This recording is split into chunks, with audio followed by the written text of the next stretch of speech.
Hi hello welcome to GET news.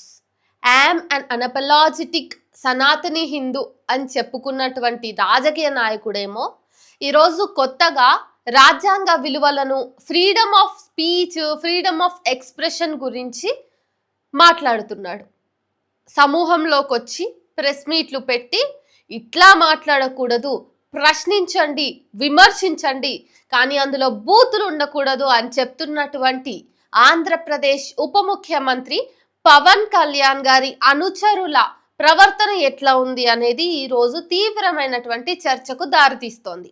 ఎందుకంటే YouTuber ప్రశ్న రావణ్ను arrest చేయడానికి ఆంధ్రప్రదేశ్ పోలీసు వ్యవస్థ ఎంతకు దిగజారాలో అంతకు దిగజారింది. ఆ దిగజార్చడం వెనుక ప్రభుత్వ యంత్రాంగము లేదా ప్రభుత్వ శక్తులు ఎంత పనిచేయాలో అంత పనిచేసినాయి. పవన్ కళ్యాణ్ ప్రశ్న రావణ్ను ఎంత వ్యక్తిగతంగా తీసుకుంటే ఆ చర్యలు చేసుంటాడు, ఒక యూట్యూబర్ మీద ఊపా కేసును పెట్టుంటాడు అనేది మనందరం ఆల్రెడీ అర్థం చేసుకున్నాం. దాని గురించి పుంఖానుపుంఖాలుగా వీడియోల మీద వీడియోలుగా విశ్లేషణలు కూడా చేసుకున్నాం. మరి జనసేన నాయకుడిగా, అందరికీ అధినాయకుడిగా ఆయన చెప్పినటువంటి అంశం ఏదైతే ఉందో దాన్ని ముందు ఇతరులు ఫాలో అవ్వడం పక్కన పెడితే జనసేన ఫాలోవర్స్ ఫాలో అవుతున్నారా అనేదే ఇప్పుడు చర్చనీయ అంశం అయ్యింది. మీ అందరికీ సుగాలి పార్వతి గారు తెలుసా?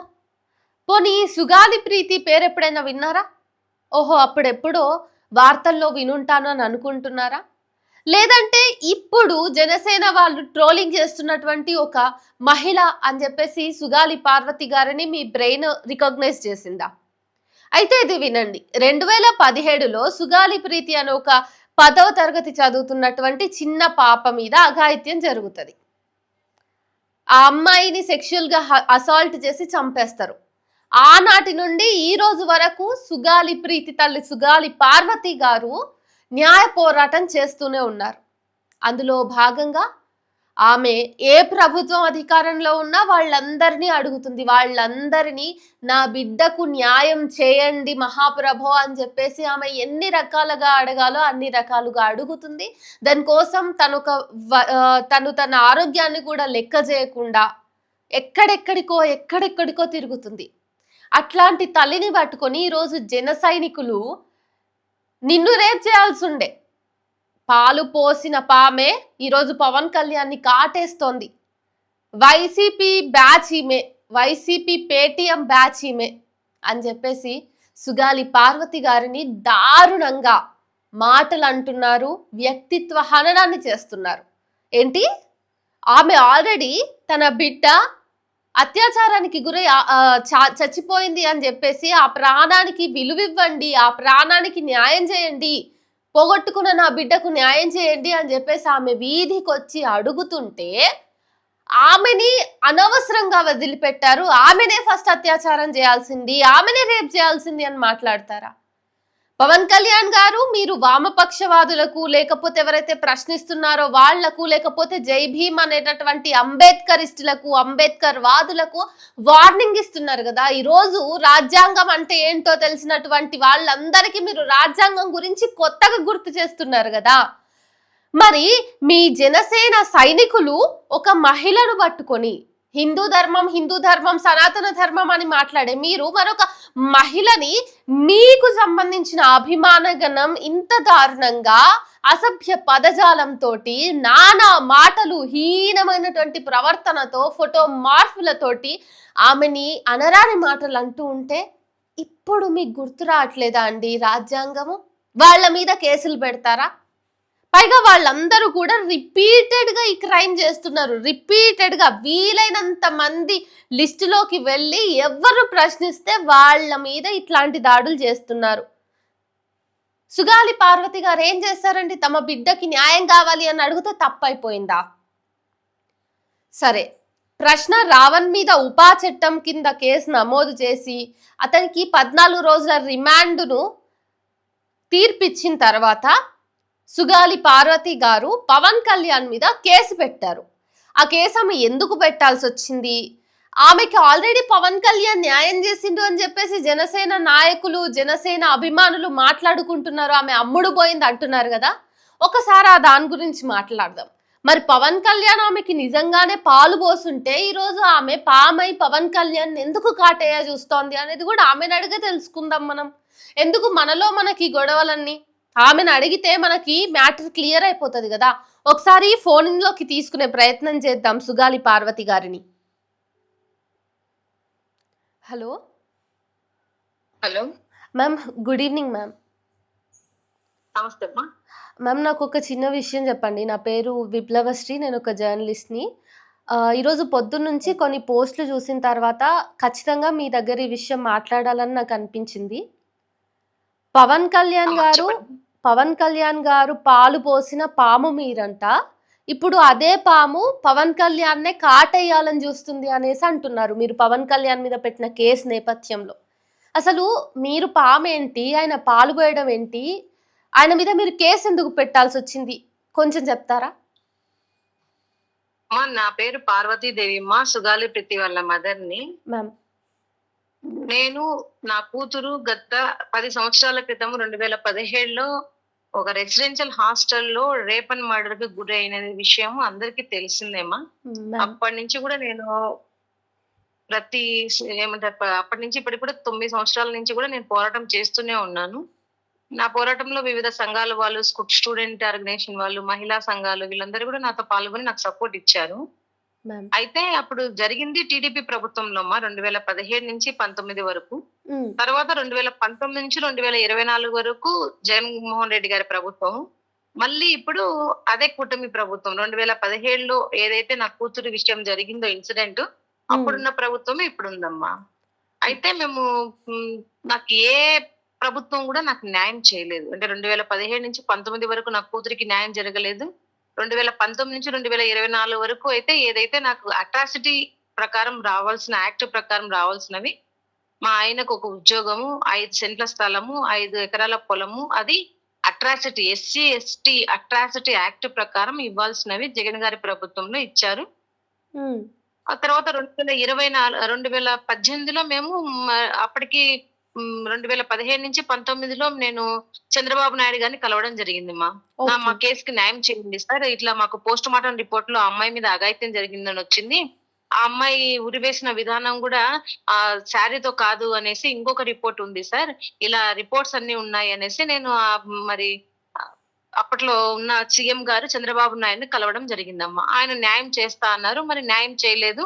మేము చాలా పలు సంఘాలతో ధర్నాలు, రాస్తారోకోలు చాలా చేసామమ్మా. అయితే 2017లో ఇన్సిడెంట్ జరిగిన తర్వాతమ్మా మీకు అంటే క్లియర్ గా తెలియడానికి నేను క్లారిటీగా చెప్తున్నాను. 2017లో 19 ఆగస్టు 2017లో నా కూతురు ఇన్సిడెంట్ జరిగితే ఎఫ్ఐఆర్ కూడా ఆ రోజు జరిగింది. ఆ అమ్మాయి మీద ఒంటి మీద ఉన్న గాయాలను బట్టి మేము ఎఫ్ఐఆర్ కట్టడం జరిగిందమ్మా. 302 murder case, 201 screening of evidences. ఏదైతే పాఠశాల యాజమాన్యం వాళ్ళు టీడీపీకి సంబంధించిన పెద్దవాళ్లతో వాళ్ళకి సంబంధాలు ఉన్నాయి, సత్సంబంధాలు. ముఖ్యంగా చంద్రబాబు నాయుడుకి చాలా సన్నిహితులు మా వాళ్ళు. అందుకనేసి మేము స్క్రీనింగ్ ఆఫ్ ఎవిడెన్సెస్ అన్ని కూడా పోలీస్ వాళ్ళు అప్పుడు చనిపోయినప్పుడు చేయాల్సినవి చేయలేదు. అంటే డాగ్ స్వాట్ కానివ్వండి, లేకపోతే వెనక ఫింగర్ ప్రింట్ వాళ్ళని పిలవడం కానివ్వండి, అది సీజ్ చేయడం కానివ్వండి, సీన్ ఆఫ్ అఫెన్స్ అవేమి చేయకుండా స్కూల్ వాళ్ళకి ఫ్రీగా వదిలిపెట్టారమ్మా. వీటన్నిటి కోసము 201 స్క్రీనింగ్ ఆఫ్ ఎవిడెన్సెస్ అని పెట్టాము.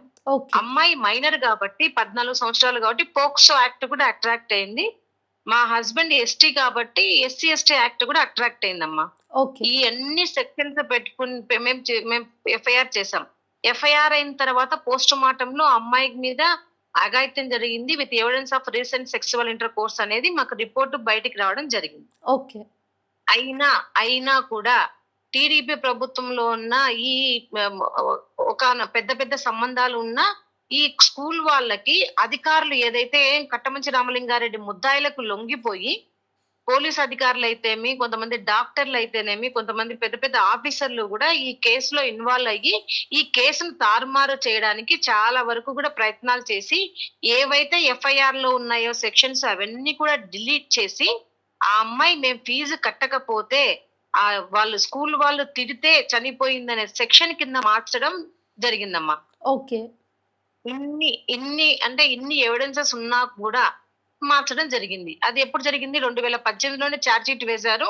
టీడీపీ ప్రభుత్వంలో ఉన్న అధికారులే ముద్దాయిలకు వత్తాసు పలికి వాళ్ళకి అనుగుణంగా ఛార్జ్ షీట్ ఏశారు. ఇది జరిగిందమ్మా. ఓకే. ఈ 2018 ఛార్జ్ షీట్ జరిగిన తర్వాత మేము పవన్ కళ్యాణ్ గారిని కలవడం జరిగింది. అంటే మేము పవన్ కళ్యాణ్ గారిని ఒక్కరినే కాదమ్మా, ప్రతి ఒక్కరిని కలవడం జరిగింది. ఓకే. ఏదైతే చంద్రబాబు నాయుడిని కలిసామో న్యాయం జరగలేదు. తర్వాత 2018లో పవన్ కళ్యాణ్ గారిని పార్టీ ఆఫీసులో హైదరాబాద్‌లో కలవడం జరిగింది. అయితే అన్నగారు మాకు అవైలబిలిటీలో లేనందుకు అక్కడ మేనేజర్‌గా పనిచేస్తున్న సందీప్ గారికి మా మొత్తం ఫైల్ అంతా కూడా ఇచ్చి, ఈ విషయాన్ని పవన్ కళ్యాణ్ గారి దృష్టిలో పెట్టమని చెప్పి రావడం జరిగిందమ్మా. ఓకే. 2018లో తర్వాత 2018 మధ్యలోనే మళ్ళీ జగన్మోహన్ రెడ్డి గారు పాదయాత్ర చేస్తుంటే మరి ఆయనను కూడా అన్నగారిని కూడా జగన్మోహన్ రెడ్డి గారిని కూడా కలవడం జరిగింది. నా విషయం చెప్పడం జరిగింది. నా కేసు విషయం. హ్మ్. హ్మ్. దాని తర్వాత జగన్మోహన్ రెడ్డి గారు అధికారంలోకి రావడం జరిగింది. పవన్ కళ్యాణ్ గారు ఓడిపోవడం జరిగిందమ్మా. అంటే నేను 2018లో ఇద్దరిని కలిసాను. ఎవరిని? ఓకే. పవన్ కళ్యాణ్ గారిని కలిసాను. జగన్మోహన్ రెడ్డి గారిని కూడా కలిసాను. హ్మ్. హ్మ్. అయితే జగన్మోహన్ రెడ్డి గారు గెలిచారు. పవన్ కళ్యాణ్ గారు ఓడిపోయి ఉన్నప్పుడు నాకు మంగళగిరి పార్టీ ఆఫీస్ నుంచి కాల్ వచ్చింది. ఓకే. మీరు పవన్ కళ్యాణ్ గారిని కలవాలంట మంగళగిరి పార్టీ ఆఫీస్ లో అని చెప్పడం జరిగింది. అని హ్మ్. చెప్పడం జరిగితే నేను కూడా వెళ్ళి అక్కడికి కలిసి మొత్తం ఏవైతే నా దగ్గర ప్రూఫ్స్ ఏమన్నీ ఉన్నాయో ఆ ప్రూఫ్స్ అన్ని కూడా మరి అన్నగారికి చూపించడం జరిగింది. పవన్ అన్నగారికి కళ్యాణ్‌కి. చూపించిన తర్వాత ఆధారాలన్నీ చూపించడం జరిగిందమ్మా. ఓకే. పోస్ట్ మార్టం రిపోర్టు, తర్వాత హిస్టోపెథాలజీ రిపోర్టు, ఆ అమ్మాయి ఉరి వేసుకున్న విధానము, వాళ్ళు చెప్తున్న విధానం. ఓకే. ఈ అన్ని మా డౌట్స్ గాని, మాకు అగైనెస్ట్ గా చేసిన పోలీస్ ఆఫీసర్ల పేర్లు గానివ్వండి, తర్వాత మాకు అన్యాయం చేసిన ఈ ముద్దాయిలు టీడీపీకి అతి సన్నిహితులని కూడా చెప్పడం జరిగిందమ్మా. ఓకే. 2019లో. ఓకే. అదే జగన్మోహన్ రెడ్డి గారు గెలిచిన తర్వాత 2019లో మాకు ఒక సిట్‌నేసారమ్మా. ఓకే. అడిషనల్ ఎస్పీ రమాదేవి గారితో ఒక సిట్‌ని ఎంక్వైరీ చేశారు. ఆ సిట్ ఎంక్వైరీలో ఏదైతే తెలుగుదేశం పార్టీ అధికారులు తారుమారు చేయాలని చూసారో అదే స్లైడ్స్‌ని సెంట్రల్ డీఎన్ఏకి పంపిస్తే అక్కడ మళ్ళీ వై క్రోమోజోమ్ దొరికింది. అంటే ఆ అమ్మాయి మీద అఘాయిత్యం జరిగిందని మళ్ళీ ఇంకొక రిపోర్ట్ కూడా వచ్చిందమ్మా. ఓకే. ఓకే. జగన్మోహన్ రెడ్డి గారి పీరియడ్‌లో ఇది జరిగింది. హ్మ్. ఆ తర్వాత జం పవన్ కళ్యాణ్ గారిని కలిసిన తర్వాత, "అమ్మ నేను మీకు అండగా ఉంటాను. మీకు ఎవరు కూడా సపోర్ట్ చేయరు. ఎవరు కూడా మీకు న్యాయం చేయరు." అంటే అప్పటికి జగన్మోహన్ రెడ్డి గారు కలిసి గెలిచి 4 నెలలయిందమ్మా. ఓకే. ఓకే. 2019 మేము పవన్ కళ్యాణ్ గారు మాకు పిలుపునిచ్చే టయానికి జగన్మోహన్ రెడ్డి గారు గెలిచి 4 నెలలయింది. అయితే సరే అనేసి హ్మ్. మేము పవన్ కళ్యాణ్ గారు చెప్పండమ్మా. చెప్పండమ్మా. చెప్పండి పర్లేదు. హ్మ్. పవన్ కళ్యాణ్ గారు మాకు పిలిచిన తర్వాత మేము అన్ని చెప్పిన తర్వాత ఆ రోజే ప్రెస్ మీట్ ఇచ్చి, ఇలా ఇంత అన్యాయం జరిగింది. నాకు ఒక్క సీటు కూడా లేదు కనీసము. ఒక ఎమ్మెల్యే సీట్ ఉన్నా కూడా ఈ అమ్మాయికి న్యాయం చేసేవాడిని అనేసి పవన్ కళ్యాణ్ గారు తన వాయిస్‌ని రైజ్ చేశారమ్మా. ఓకే. అయితే ఆ మీకు 2019 నుంచి 2024 వరకు కూడా పవన్ కళ్యాణ్ గారు విపరీతంగా మాకు సపోర్ట్ చేశారు. ప్రతిపక్ష నేతలో ఉండి ఆ పాత్రను ఖచ్చితంగా సుగాలి ప్రీతికి న్యాయం జరగాలి అని పలు సందర్భాల్లో పలు ర్యాలీలు చేశారు, మీటింగ్స్ పెట్టారు. ఎక్కడ చూసినా ఏ రాజకీయ సభ అయినా ఏ సభలో కూడా సుగాలి ప్రీతి అంశం లేకుండా పవన్ కళ్యాణ్ గారు మాట్లాడిన వేదికే లేదు. ఓకే. కర్నూలులో కూడా కర్నూలులో కూడా 2020లో ఫిబ్రవరి 12వ తేదీ కొన్ని లక్షల మందితో ర్యాలీ కూడా చేశారు. సుగాలి ప్రీతికి న్యాయం జరగాలి అని. హ్మ్. హ్మ్. అది జరిగిన తర్వాత జగన్మోహన్ రెడ్డి గారు మాకు ఒక ఐఏఎస్ ఆఫీసర్ కృతికా శుక్లా అనేసి ఐఏఎస్ ఆఫీసర్‌ని మాకు పంపించి ఫస్ట్ ఆ కేసు గురించి ఏంటో డీటెయిల్స్ కనుక్కోండి అని మా మా ఇంటికి ఒకసారి పంపించడం జరిగిందమ్మా. ఓకే. ఇంటికి పంపించిన తర్వాత కృతికా శుక్లా మేడం గారు ఐఏఎస్ ఆఫీసర్ గారు అసలు ఇది కేసు ఏంటి అని మొత్తం ఫైల్ అంతా స్టడీ చేసి మాకి ఏమంటారు అన్ని రాసుకొని, ఇది ఏ కేసు అంటే ఎస్సీ ఎస్టీ కేసు. మరి ఎస్సీ ఎస్టీ కేసులో మీకు రావాల్సినవి వచ్చాయా? అమ్మాయిని చంపబడింది కదా! As per act GOMS number 95/2016 serial number 46లో రావాల్సినవి మీకు వచ్చాయా అని అడిగారమ్మా. ఓకే. మేడం మేము దానికోసం పోరాటం చేయలేదు. మా కూతురికి న్యాయం జరగాలి. అంటే అమ్మా అది వేరు, ఇది వేరు అమ్మా. న్యాయం న్యాయమే. మీ పోరాటం మీ పోరాటమే. కానీ ఎవరైతే ఎస్టీ అయినా, ఎస్సీ అయినా, ఎవరైనా చంపబడినా, ఎవరైనా రేప్ చేయబడినా, నాన్ ఏ non non caste of SC గాని, ఎస్టీ గాని ఎవరైనా జరిగితే ఏదైనా అమ్మాయిలు కావచ్చు, అబ్బాయిలు కావచ్చు, వాళ్ళకి ఇలా బహిరంగంగా జరిగితే గనక వాళ్ళకి వర్తించే సెక్షన్ మీకు ఉంది కాబట్టి మీకు రావాల్సిన పొలం ఏదైతే ఉందో 5 ఎకరాలు, 5 సెంట్ల స్థలం ఏదో ఉంది, ఇంటి స్థలము, తర్వాత ఒక ఉద్యోగము, పెన్షను, తర్వాత హౌస్ కన్‌స్ట్రక్షన్ గూడా చేసి ఇవ్వాలని దాంట్లో యాక్ట్‌లో ఉందమ్మా. ఓకే. ఆ యాక్ట్ ప్రకారం మాకు జగన్‌మోహన్ రెడ్డి గారు పంపించిన కృతికా శుక్లా మేడము 5 ఎకరాల పొలము, 5 సెంట్ల స్థలము, ఈయనకు జాబు ఇవ్వడం జరిగిందమ్మా. ఓకే. 5 బెనిఫిట్స్‌లలో 3 బెనిఫిట్స్ ఇవ్వడం జరిగింది. ఇంకేవి రాలేదు మీకు? మిగతావి 2 పెన్షన్ రావాలమ్మా. ఓకే. విక్టిమ్స్ పెన్షన్ రావాలి. కన్‌స్ట్రక్షన్ ఆఫ్ హౌస్ రావాలి. ఆ 2 రికమెండెడ్ చేసి మేడం వాళ్ళు ఆ 3 వెంటనే ఇమ్మీడియేట్‌గా ఇచ్చేసారు. ఓకే. ఇది ఇచ్చిన తర్వాత మేము పవన్ కళ్యాణ్ గారికి ఈ మెసేజ్ పాస్ చేసాము. పవన్ కళ్యాణ్ గారు కూడా చాలా థాంక్స్ సీఎం గారు అని ట్వీట్ చేశారు. మంచిగా ఉంది. దాని తర్వాత అంటే 2021 తర్వాత మళ్ళీ ప్రతి సభలో కూడా పవన్ కళ్యాణ్ గారు ఆ అమ్మాయికి న్యాయం జరగాలి. ప్రీతికి న్యాయం జరగాలి. ప్రీతికి న్యాయం జరగాలంటే సీఎం న్యాయం చేయలేని సీఎం ఉంటే ఎంత, లేకుంటే ఎంత అనే విధంగా కూడా ప్రతి చిన్న విషయానికి ఇప్పుడు అసెంబ్లీలో ప్రీతి గురించి మాట్లాడాలి. లేదంటే గనక మీరు వేస్ట్. మీరు గెలిచి కూడా వేస్ట్ అని చెప్పడము.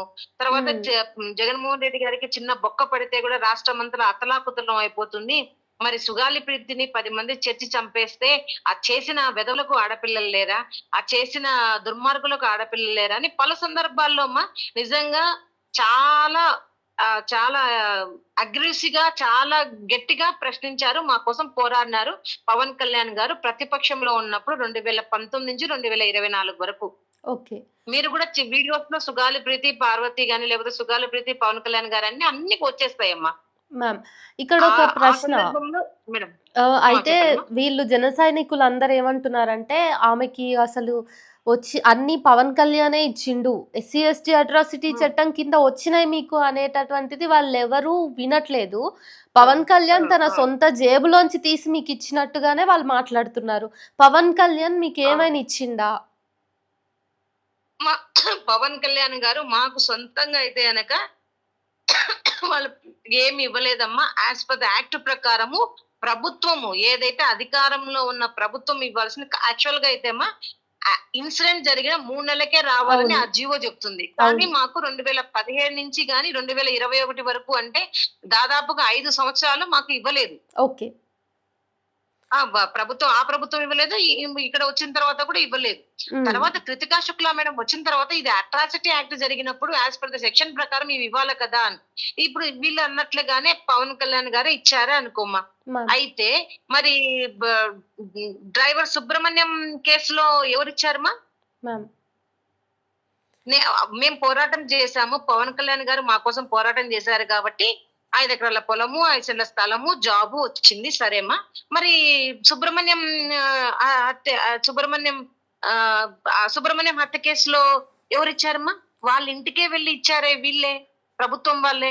మళ్ళీ వాళ్ళు ఎవరు చెప్పుకోలేదు కదమ్మా. నేను ఈ పోరాటం చేస్తేనే వీళ్ళకి వచ్చాయని. న్యాయం అనేది సెపరేటు, పరిహారం అనేది సెపరేటు. పరిహారం అనేది ఎవరి జేబులోంచి ఇచ్చేది కాదు విప్లవ్ గారు. ముందుగా మనం దాంట్లో మీరు జీవో చూడండి, మీరు నెట్‌లో కొట్టి చూడండి. యాక్ట్ ప్రకారం ఉందా? లేదంటే గనక పవన్ కళ్యాణ్ గారు ప్రశ్నించినారనో, లేదంటే పవన్ కళ్యాణ్ గారు వాళ్ళ చేతిలోంచి ఇచ్చారనో ఏమన్నా ఉందా? ఏ మ్యామ్. ప్రభుత్వం అయినా కూడా యాస్ పర్ ద యాక్ట్ ప్రకారం ఇవ్వాల్సిందే. ఓకే. అది ఇచ్చారు. సరే ఒకటిమ్మా నేనేం చెప్తున్నాను, నేను పవన్ కళ్యాణ్ గారిని ఎక్కడ విమర్శిస్తున్నాను? 2019 నుంచి 2024 వరకు అంత గట్టిగా సపోర్ట్ ఇచ్చిన మీరు, గెలిచి గద్దెనెక్కిన తర్వాత ఎందుకు సుగాలి ప్రీతికి న్యాయం వైపు అడుగులు వేయట్లేదని అడుగుతున్నాను. నా క్వెషన్ ఒక్కటే. హ్మ్. మీరు నాకు 5 ఎకరాల పొలం ఇచ్చారా? 5 సెంట్ల అమ్మ చాలా మంది అవి వెనక్కిచ్చేసేయండి అది హక్కు కాదమ్మా. అది నాకు ఎవరు జాలిపడి ఇవ్వలేదు. నాకు ఓకే. యాక్ట్ ఉంది కాబట్టి ఇచ్చారు. యాక్ట్ లేకుంటే మీరేమైనా ఇచ్చేవారా? లేదు. ట్రూ ఇది. మరి యాక్ట్ ప్రకారం ఇప్పుడు మనకి డాక్టర్ బిఆర్ అంబేద్కర్ గారు రాసిన రాజ్యాంగంలో ఉన్న ఒక చట్టం ప్రకారం నాకు ఇచ్చారు గాని, వాటన్నిటిని మీరు వెనక్కిచ్చి మాట్లాడండి అని చెప్పడానికి ఏం హక్కు ఉందమ్మా వీళ్ళకి మాట్లాడడానికి? మ్యామ్. అయితే ఇప్పుడు మీరు ఇప్పుడు రీసెంట్‌గా పవన్ కళ్యాణ్ మీద కేస్ పెట్టిన దానికి కూడా దీనికేమైనా లింకప్ ఉందా? అమ్మ నేను నేను ఎప్పుడే గాని ఏమనుకున్నా అంటే సామాన్యులకి చట్టం పనిచేస్తది. పెద్ద పెద్ద వాళ్ళకి చట్టం పనిచేయదని నేను అనుకున్నాను ఇన్ని సంవత్సరాలమ్మ. కాకపోతే పవన్ కళ్యాణ్ గారు మొన్న ఒక 3 days, 4 days back clear cut గా ఒక వీడియో రిలీజ్ చేయడం జరిగింది. మ్యామ్. ఏమి అంటే రైట్ ఆఫ్ స్పీచ్ అంటే ప్రశ్నించండి మమ్మల్ని. విమర్శించండి మమ్మల్ని. గౌరవంతో మమ్మల్ని ఏదైనా కూడా అడగండి. ఆధారాలు లేకుండా ఏమి మాట్లాడొద్దండి అని ఆయన చెప్పడం జరిగింది మా. మ్యామ్. అవును.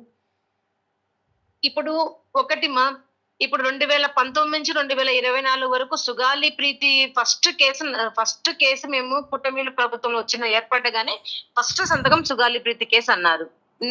సరేమ్మా, నేను ఎప్పుడు అతన్ని ప్రశ్నించడం జరిగింది మీరు చెప్పండి విప్లవ్ గారు. మీరు యాజ్ జర్నలిస్ట్ గా 2024 జూన్ లో ఆయన ప్రమాణ స్వీకారం చేశారు. నేను ఎప్పుడు వెళ్ళి కలిశాను? ఆయన పిలిపించారా? ఆయన బాధ్యతే కదా, ఆయనే మాటిచ్చారు కదా. పోనీ నెల, 2 నెలలు, 3 నెలలు, దాదాపుగా 15 నెలల వరకు నేను నోరు మూసుకొని 11 సార్లు అపాయింట్మెంట్ కి వెళ్తే రిజెక్ట్ చేసిన తర్వాత ఇంకా ఇదేదో జరుగుతుంది లోపల, నా కూతురికి అన్యాయం జరుగుతుంది కేసులో అని నేను బాధపడి పోరాటం చేస్తానని వాళ్ళ ఆఫీస్ కి నేను కాల్ చేసి వాళ్ళ పిఏ గారికి, సార్ నాకెందుకో పవన్ కళ్యాణ్ గారు మాట ఇచ్చి మర్చిపోయినట్టున్నారు, నాకు న్యాయం చేసేటట్లు లేరు, నా పోరాటం నేను చేసుకుంటానంటే ఆ ఓఎస్డి గారు మీ పోరాటం మీరు చేసుకోమని చెప్పారమ్మా పవన్ కళ్యాణ్ గారు అని అన్నప్పుడే నేను బయటకు వచ్చానమ్మా. ఓకే. నేను ఇవన్నీ విత్ ప్రూఫ్స్ సహా వీళ్ళు చెబుతుంటే వీళ్ళు ఎంతసేపు ఉన్నా కూడా మీకు 5 ఎకరాల పొలం పవన్ కళ్యాణ్ గారితోనే వచ్చింది, 5 సెంట్ల స్థలం వచ్చింది, 2 ఉద్యోగాలు వచ్చాయి అని చెప్తారే గాని అవు న్యాయం అంటే ఇదేనా? ఈ రోజు నా కూతురు కాబట్టి మీరు అంత ఈజీగా మాట్లాడుతున్నారు. రేపు మీ ఇంట్లో ఆడపిల్ల అయితే ఇలానే మాట్లాడతారా? ఇది ఎవరైతే ఇప్పుడు నా మీద సోషల్ మీడియాలో నాకు ట్రోల్ చేస్తున్నారో ఏకంగా ఏం బూతులమ్మా, నా పిల్లతో పాటు నన్ను కూడా రేప్ చేసి చంపేసింటే బాగుండేది అని పెడుతున్నారు. అదేదో మీ అమ్మను, మీ చెల్లెని, మీ అక్కను కూడా చేయొచ్చు కదా అట్లనే. ఇప్పుడు నేను సమాధానం అడిగేది ఒకటి, నేను పవన్ కళ్యాణ్ గారిని విమర్శించడం లేదు. పవన్ కళ్యాణ్ గారి వల్లనే నా కేసు అందరికీ తెలిసింది, దానికి నేను ఒప్పుకుంటున్నాను. పవన్ కళ్యాణ్ గారు మరి ఇప్పుడు ఎందుకు నా కేసుకు న్యాయం చేయడం లేదని కదా అడుగుతున్నాను. ప్రతి ఒక్కరు మీరు అసలు మీ కేసు ఎవరికి తెలియదు, పవన్ కళ్యాణ్ గారు రాకుండా మీ కేసు నేను ఒప్పుకుంటున్నాను. పవన్ కళ్యాణ్ గారి ద్వారానే నా కేసు బయటకు వచ్చింది, ఒప్పుకుంటున్నాను. మరి ఇప్పుడు ఎందుకు చేయడం లేదు? అంటే ఇప్పుడు 5 ఎకరాల పొలము, 5 సెంట్ల స్థలము, ఒక జాబ్ వచ్చేస్తే నా కూతురికి న్యాయం జరిగిపోయినట్టేనా? ముద్దాయిలు నా కళ్ళ ముందు స్వేచ్ఛగా కార్లలో తిరుగుతుంటే నాకు కడుపు రగిలిపోకూడదమ్మా? నా కడుపు మండదామా? నేను మాట్లాడకూడదా? ఇప్పుడు ఏదైతే నా మీద ఫేస్బుక్ లో అంతలక్క చూస్తున్నానమ్మ, కానీ నేను ఏదానికి బాధపడిను, భయపడను. ఆయనే ఉసుగొలుపుతున్నాడు కదా పవన్ కళ్యాణ్ గారు. నేను ప్రశ్నించిన ప్రతిసారి ఒక స్టేజ్ మీటింగ్ పెడతారు. మీటింగ్ లో సింపుల్ గా చెట్లున్న రాళ్ళు, పండ్లున్న చెట్టుకే రాళ్ళు కాస్తాయి, అదో ఇట్లా అందరినీ ఉసుగొల్పి ఆమెను మీరే దాడి చేయండి అని ఆయన ఇండైరెక్ట్ గా స్పీచ్లు ఇస్తున్నారు. ఇదేనా అమ్మా ప్రభుత్వం అంటే? అధికారంలోకి వస్తానే ఇలా మారిపోతారా?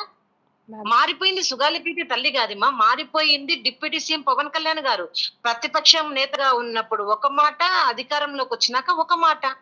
ఇవన్నీ కాదు మా విప్లవ గారు. నాకు న్యాయం చేసి ఉంటే నేను ఎందుకు రోడ్డు మీద వచ్చి ఆయనను విమర్శిస్తా చెప్పండి? నాకేం అవసరం ఉంది? నేనేమన్నా పవన్ కళ్యాణ్ గారి ఆఫీస్ లో ఒక సీట్ అడిగానా? నేనేమన్నా పవన్ కళ్యాణ్ గారి నాకు అవి ఇవ్వండి అని అడిగానా? లేదు కదా. ఎందుకు సార్ మీరు 2 సంవత్సరాలైనా కూడా ముద్దాయిల మీద మీరు ఎటువంటి చర్య తీసుకోవట్లేదు? అమ్మ మీకు తెలుసామా, ముద్దాయిలు ఇప్పుడు ఫారెన్ పోవడానికి గవర్నమెంట్ పర్మిషన్ ఇచ్చింది. మరి చెప్పండి అమ్మా, ఇంకా నాకు బాధ రాకూడదా? నేను మాట్లాడకూడదా? ఇప్పుడు నా మీద ఇంత టైం వేస్ట్ చేసి ఇంత విమర్శ చేసే వాళ్ళు ఏం పవన్ కళ్యాణ్ గారు మీ చేతిలోనే ఉంది కదా, మీరు డిప్యూటీ సీఎం కదా. మరి మీరు ఏదైతే పదవుల కోసము, వాటాల కోసము మరి చంద్రబాబు నాయుడు దగ్గర పోయి నాకు అన్ని సీట్లు అని అడుగుతున్నారు కదా. ఒక్క మాట సుగాలి ప్రీతి కోసం అడగండి. అసలు సిబిఐకి ఇచ్చి ఎంక్వైరీ చేపియండి అని అడగడంలో నా తప్పేంటమ్మా చెప్పండి మా? అంటే చేతులు దులుపుకుంటున్నారు కదా మ్యామ్, అవన్నీ ఎవిడెన్సెస్ అన్ని పోయినాయి, స్పాయిల్ అయినాయి అని అంటున్నారు కదా. కరెక్ట్ మాటమ్మా, ఎవిడెన్సెస్ అన్ని పోయినాయి అంటున్నారు. ఎవరు చెప్పినారమ్మా? ఎన్ని ఎంక్వైరీలు వేపించారమ్మా పవన్ కళ్యాణ్ గారు గెలిచిన తర్వాత? అసలు ఏ అధికారంగా ఒక రిపోర్ట్ వచ్చిందా బయటికి? ఏ అధికారంగా ఒక అధికారన్నా కనీసం నేను పవన్ కళ్యాణ్ గారు సుగాలి ప్రీతి విషయంలో మమ్మల్ని ఎంక్వైరీకి వేపించారు, లేదంటే హోమ్ మినిస్టర్ అనిత గారు మమ్మల్ని ఎంక్వైరీలో వేపించారని ఒక్కరన్నా అధికారికంగా ప్రకటించారా? మీరు ఎలా అసత్య ఆరోపణలు చేస్తారు? వాళ్ళు ఏం లేవని. మీకు ఏదైతే మీరు ఓడిపోయినప్పుడు మంగళగిరి పార్టీ ఆఫీస్ లో కూర్చున్నప్పుడు చూపించిన పోస్ట్ మార్టం రిపోర్టే ఇప్పుడు ఉంది. మీకు ఆ టైంలో చూపించిన హిస్టోపెథాలజీ రిపోర్టే ఇప్పుడు ఉంది. మీకు ఆ టైంలో చూపించిన సైటాలజీ రిపోర్టే ఇప్పుడు ఉంది. ఇంకా ఏం మారినాయి? మారినాయి. ఏం మారినాయి? సెక్షన్స్ డిలీట్ చేశారు. అధికారులు ముద్దాల కుమ్మక్కయ్యారు. ఆ అధికారులను మీరు ఇప్పుడు ఇంట్రాగేట్ చేయలేరా?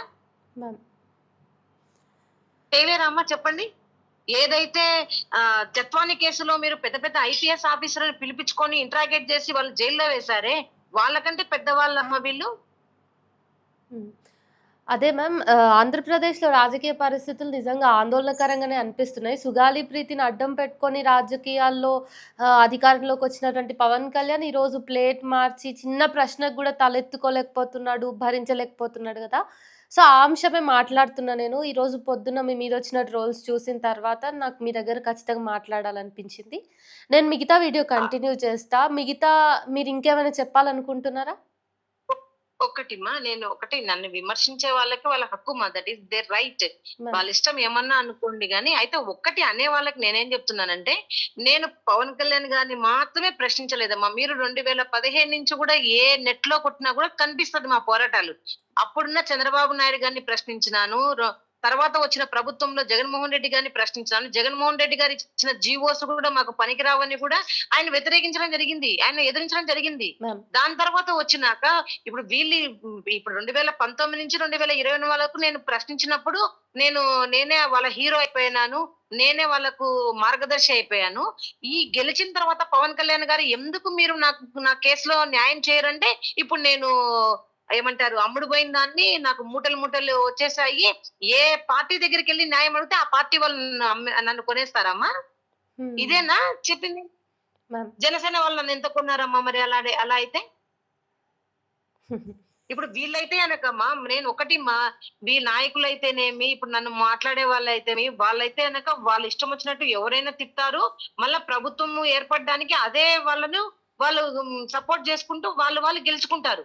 అదే. కానీ హ్మ్. ఒక బాధితురాలు న్యాయం కోసం ఏ నాయకుడి దగ్గరికి పోకూడదు అనే ఆ హక్కు ఎవరికుందమ్మా? మ్యామ్.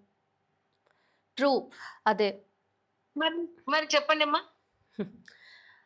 నా ఇప్పటికే బ- నా నా నా- నా ఇంటెన్షన్ ఒకటే, నా బాధ ఒకటే. నేను ఎక్కడే గాని నాకు అవి ఇవ్వండి ఇవి ఇవ్వండి అని నేను ఎక్కడ ఎవరిని అడగలేదు. పవన్ కళ్యాణ్ గారికి ఇచ్చిన లెటర్ లో కూడా నేనేం అడగలేదు. నేను అడిగిందంతా ఒకటే, సార్ ఎవరైతే ముద్దాయిలు ఉన్నారో వాళ్ళు కఠినంగా శిక్షించండి. ఇంకొక ఆడపిల్లకు సుగాలి ప్రీతి పేరు పడకూడదు సార్. అంత దారుణంగా చనిపోకూడదు. అక్కడ అమ్మాయిల డార్మెంట్ లో లగ్జరీ బెడ్రూమ్ నడుపుతున్నారు వాళ్ళు. ఇంకెంతమంది అమ్మాయిలు మాన ప్రాణాలు తీస్తున్నారో సార్ భయం వేస్తుంది అని చెప్పాను. హ్మ్. జగన్మోహన్ రెడ్డి గారికి అదే చెప్పాను. పవన్ కళ్యాణ్ గారికి అదే చెప్పాను. చంద్రబాబు నాయుడు గారికి కూడా అదే చెప్పాను. ఏ ఒక్కరికి చిత్తశుద్ధి లేదు కదమ్మా. కనీసం స్కూల్ సీజ్ చేయలేకపోయినారు ఇప్పటి వరకు. మ్యామ్. ఇంకా ఆవేశం రాదమ్మా ఒక తల్లికి చెప్పండి? మ్యామ్, మీ మీ ఆవేశంలో ఒక అంటే నిజాయితీ ఉంది. దాన్ని మనం మాట్లాడదాం. పోరాటాన్ని కంటిన్యూ చేయండి. మేమంతా గూడా మద్దతిస్తాం. తెలంగాణ జర్నలిస్టులు గూడా మీ తరఫునే ఉన్నారని చెప్తున్నా. మనం మిగతా విషయాలేమున్నా మళ్ళీ మాట్లాడుకుందాం. థ్యాంక్ యూ అమ్మా. Thank you so much ma'am. Thank you so much అమ్మా. Yeah! Bye ma'am. Thank you. ఒక్క ఎమ్మెల్యే సీట్ ఉంటే చాలు, న్యాయం నేనే చేసేవాడిని అని చెప్పేసి మాట్లాడినటువంటి పవన్ కళ్యాణ్ ఇక్కడ, ఇప్పుడు అధికారం వచ్చి ఆంధ్రప్రదేశ్‌కి ఉప ముఖ్యమంత్రిగా అయిన తర్వాత, నా చేతిలో ఏమీ లేదు, ఎవిడెన్సెస్ అన్నీ ఎరేజ్ అయిపోయినాయి అని చెప్పేసి చెప్తున్నటువంటి పవన్ కళ్యాణ్ ఎక్కడ? పవన్ కళ్యాణ్ గారు బాధితురాలి తల్లి మాటలు వింటే ఒక్కొక్క మాట నిజానికి మనిషి అనే వాళ్ళెవ్వరి మనస్సులో అయినా కొంచెమైనా మార్పు తీసుకొని రావాలి. ఆమె ఒక్కొక్క పాయింట్ లీగల్‌గా మాట్లాడుతుంది ఆమె. మళ్ళీ సెక్షన్స్ ఏం చెప్తున్నాయి? నిజానికి ఎస్సీ, ఎస్టీ అట్రాసిటీ చట్టం కింద మీరు ఆమెకి ఇయ్యాల్సినటువంటి 5 అంశాలను కూడా పూర్తిగా ఇవ్వలేదు. అండ్ అది మీరిచ్చింది కూడా కాదు. అది శుక్లా గారు చేసినటువంటి రిపోర్ట్, ఆ తర్వాత ఆమె ప్రోద్బలంతోనొచ్చినటువంటి ఆమెకు అవి కేవలం కంపెన్సేషన్ అని కూడా అనడానికి లేదు. అది ఆమె హక్కు. సుగాలి పార్వతి గారి హక్కు. ఇంకా ఇప్పుడు మీరు పెన్షన్ ఇవ్వాల్సి ఉంది ఆమెకి, ఇల్లు కట్టించాల్సినటువంటిది ఉంది. ఇవి 2 కూడా జగన్మోహన్ రెడ్డి ప్రభుత్వము చేయలేకపోయింది. మీరు చేయాలి పవన్ కళ్యాణ్ గారు. మీరిప్పుడు 2 అంశాల మీద వర్కౌట్ చేయాల్సింది. ఒకటి, సుగాలి ప్రీతిని ఎవరైతే దారుణంగా హింసించి చంపారో వాళ్ళని అరెస్ట్ చేసి కఠినంగా శిక్షించడం అయితే, ఇంకొక అంశం ఏంటి, వీళ్ళకి పెన్షన్ వచ్చేలాగా చూసి వీళ్ళ ఇల్లు కట్టించడం అనేది ఇప్పుడు మీ మీద ఉన్నటువంటి బాధ్యత. చెప్పండి, ఈ 3 బాధ్యతల్లో మీకు ఇప్పుడు ఏది చేత కాదు? ఎమ్మెల్యే పదవి ఉంటే చేస్తానన్న మీకు ఉప ముఖ్యమంత్రి పదవి ఉంది కదా, మీరు ఇప్పుడు చేయలేరా? చేత కాకుండా ఉన్నారా? ఏమైనా అంటే అన్నామంటారు. అరే ఒక ఆడపిల్లని అడ్డం పెట్టుకున్న అధికారంలోకి వచ్చినప్పుడు కొంచెమైనా బాధ్యత ఉండాలి కదా. ఇక ఈ జనసేన సైనికులు మొత్తం మాట్లాడతారు, ఆమె మూటలు అందుకుంటుంది అది ఇది అని చెప్పేసి. మీరు ఇది భిక్ష వేశారా? పవన్ కళ్యాణ్ ఏమైనా భిక్ష వేశాడా? చట్టం ఇస్తుంది. ప్రభుత్వం నుంచి వచ్చేటటువంటి అంశాలు అవన్నీ, ప్రభుత్వం నుంచి వాళ్ళకి అందాల్సినటువంటి కనీస అవసరాలు అవన్నీ, అవి 3 నెలల్లో అందాలి. కానీ 10 ఏళ్లకు దగ్గర వస్తున్నా కానీ ఇప్పటి వరకు అటు ఆ కంపెన్సేషన్ విషయంలో కానీ ఇటు న్యాయం విషయంలో కానీ సుగాలి ప్రీతికి అసలు ప్రభుత్వాలు 2 ప్రభుత్వాలు ఏమీ చేయలేవు. నామమాత్రంగా ఏదైతే ఆ ల్యాండ్ ఇవ్వడం అనేది ఏదైతే ఉందో అది చాలా చాలా చాలా ఇన్ని పోరాటాలలో అది కేవలం ఒక మూలకు కూడా కాదు. నిజానికి ఆమె దాదాపు 9 ఏళ్లుగా పోరాడుతూనే ఉంది. ఆ సందర్భంగా ఆమె చేసినటువంటి అప్పులు అనేకం ఉన్నాయి. వడ్డీలు కట్టుకుంటుంది ఆమె అప్పులు తీసుకొని వచ్చి. ఈరోజు మీరేమో రేప్ చేస్తాం, ఆమెనే రేప్ చేయాల్సి ఉండే ఇలాగ మాట్లాడతారా? ఏంటండి పవన్ కళ్యాణ్ గారు? ఏమైనా అంటే రెస్పెక్టెడ్ గా అడగాలంటారు. ఇవన్నీ ప్రశ్నలే. ఆమె అడిగినటువంటి ప్రశ్నల్లో బూతులు ఎక్కడా లేవు. మహా అంటే బిడ్డని పోగొట్టుకున్నటువంటి బాధలో తన బిడ్డని నాశనం చేసినటువంటి వాళ్ళు కళ్ళ ముందు ఆనందంగా సౌఖ్యంగా సుఖంగా తిరుగుతూ ఉంటే ఆ తల్లి మనస్సు చివుక్కుమని ఆమె కొంచెం కరుకుగా ప్రశ్నించిందేమో కానీ ఆమె చెప్తూనే ఉంది. ఇప్పటికీ ఆమె మీ అందరినీ, జగన్ దగ్గర నుంచి చంద్రబాబు దగ్గర నుంచి పవన్ కళ్యాణ్, మీ అందరినీ ఆమె అన్న అని అంటుంది. కానీ మీ అభిమాన గణం మాత్రం ఆమెని రేప్ చేస్తాం, పాముకు పాలు పోసినా కానీ ఆమె కాటేస్తుంది అని చెప్పేసి ఆమె మీద ఆరోపణలు చేస్తూ ఉన్నారు. పవన్ కళ్యాణ్ గారు ఇప్పటికీ మించిపోయింది ఏమీ లేదు. ఎస్సీ ఎస్టీ అట్రాసిటీ చట్టం కింద ఆమెకి రావాల్సినటువంటి పెన్షన్ ని మంజూరు చేయండి, అలాగే ఆమెకి ఇల్లు కట్టించండి. ఆ తర్వాత ఆమె ఈ అంశంలో ఈ న్యాయ పోరాటంలో ఆమె ఎన్ని లక్షలు అప్పు చేసినా ఆమెకు అన్ని లక్షలు ఇచ్చేయండి. ప్రభుత్వ ఖజానా నుంచే ఇవ్వండి, మీ జేబులోంచి ఏమి ఇవ్వద్దు. ఎందుకంటే మీరు ప్రభుత్వం ఇచ్చినటువంటి చట్టబద్ధంగా ఇచ్చినటువంటి వాటినే మీరిచ్చినట్టుగా మీ ఖాతాలో వేసుకుంటున్నారు. అయినా నాకు అర్థం కానిది ఏంటంటే జగన్ ఉన్నప్పుడే 3 అంటే ల్యాండ్ ఇచ్చినప్పుడు దాన్ని మీరు మీ ఖాతాలోకి ఎందుకు వేసుకున్నారు? అట్లెట్లా వేసుకుంటారు? అండ్ మోర్ ఓవర్ జగన్ అవి ఇచ్చినప్పుడు మరి ఆయన ఆ తర్వాత మొత్తం మీరు మళ్ళీ సుగాలి ప్రీతికి న్యాయం అని అన్నారు. సడన్ గా మీరు ప్రతిపక్ష హోదా నుంచి అధికార పక్షంలోకి వచ్చిన వెంటనే న్యాయం అనేది మారిపోతుందా? తారుమారైపోతుందా? ఆ నిమిషం వరకు న్యాయం అన్నారు. ఎందుకు మరి అప్పుడు పైసలు అంటే ల్యాండ్ ఆమెకు అందింది అనే విషయం గుర్తు రాలేదు? మీరు అధికారంలోకి రాగానే ఆమెకి ల్యాండ్ అందింది కదా, అదే న్యాయం అని అనిపిస్తుందా మీకు? అంటే బిడ్డల్ని ఇష్టం వచ్చినట్టుగా చంపేసి ల్యాండ్ ఇస్తే సరిపోతుంది. ల్యాండ్ అనేది ఇవ్వడానికి అదేమైనా సెటిల్మెంట్ వ్యవహారమా అంటున్నా? ప్యాకేజీ స్టార్ట్ చేసేటటువంటి సెటిల్మెంట్ వ్యవహారమా, లేకపోతే 2 పార్టీల మధ్య టికెట్ కొనుగోలుగా? ఏం మాట్లాడుతున్నారండి? సుగాలి ప్రీతికి న్యాయం జరిగే వరకు సుగాలి పార్వతి గారు వెనక్కి తగ్గరు. ఆమె ఏ పార్టీని నమ్ముకోలేదు. ఆమె స్వతంత్రంగా తన బిడ్డ కోసం భరత మాత లాగా పోరాటం చేస్తుంది. ఆమెకి ఖచ్చితంగా తెలంగాణ పౌర సమాజం కూడా మద్దతుగా ఉంటది. మాటకు ఒకసారి తెలంగాణను నీ అయ్య జాగిరా అని అంటున్నటువంటి పవన్ కళ్యాణ్ గారు గుర్తుపెట్టుకోండి, మీ రాష్ట్రంలో ఉన్నటువంటి తల్లులకు కూడా మేము గొంతుకలవుతాం. మీకు చేతనైతే ఆ తల్లులకు న్యాయం చేయండి. ప్రాణాలు పోగొట్టుకున్నటువంటి ఆ బిడ్డలకు న్యాయం చేయండి. తప్పిపోయినటువంటి ఆ 30,000 మంది అమ్మాయిల ఆచూకీని కనుగొనండి. అప్పుడు మిమ్మల్ని విమర్శించడానికి మాలాంటి వాళ్ళం భయపడతాం. అప్పటి వరకు మాకు ఎలాంటి భయము కలగదు అని చెప్పేసి సవినయంగా తెలియజేస్తున్నా.